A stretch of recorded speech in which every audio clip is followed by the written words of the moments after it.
سلام، من وحید رضایی هستم از شرکت راستوتل.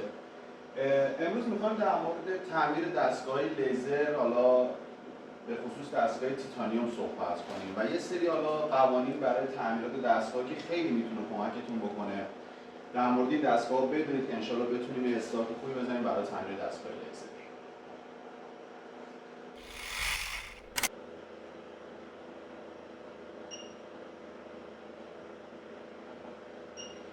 خب در مورد تعمیر دستگاه لیزر یا به طور کلی تعمیر دستگاه پزشکی، اینکه ما تنها بلوک دیاگرام دستگاه رو بلد باشیم کفایت نمی‌کنه.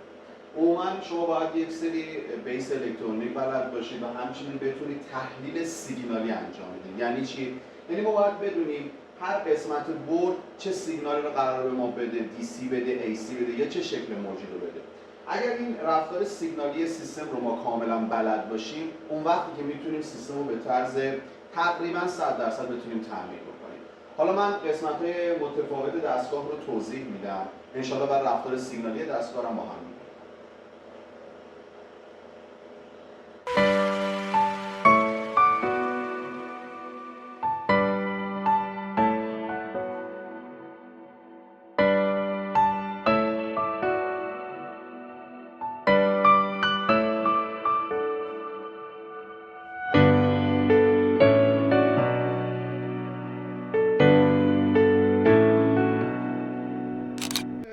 دستگاه لیزر، حالا به خصوص دستگاه تیتانیوم که میخوام توضیح بدم، یک سری قسمت ها تشکیل شده. یک بدنه ترولی داریم ما، یک LCD که قسمت های فرمان و کنترل دستگاه بر روش انجام میشه. هندپیس دستگاه است که لیزر میزنه و ما یک سویچ داریم برای روشن شدنش و یک کلید برای قطع اضطراری.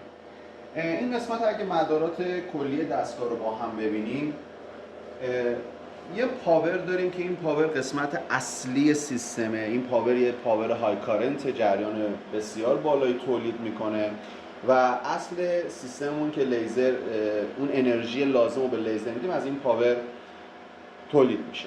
یه قسمت مین بورد داریم که کاملا تمام سیستم رو برای ما کنترل میکنه، مغز سیستم است و فوق العاده مهمه. و قسمت کولینگ و خنک کننده سیستم که حالا تشکیل شده از یک مخزن آب، یه فیلتر برای تصفیه آب، یه قسمت پمپ که آب رو به گردش میندازه و یه قسمت کولینگ که مسئول خنک کننده آب برگشتیه. اگه دقت کنید ما در دستگاه لیزر یه سری پاورهای دیگه هم داریم علاوه بر پاور اصلی، که حالا تو این دستگاه فقط یک پاور داریم که این پاور مسئول تغذیه قسمت‌های جانبی دستگاه نظیر پمپ، نظیر فن‌ها و قسمت‌هایی که غیر از لیزر باره با این پاور هست.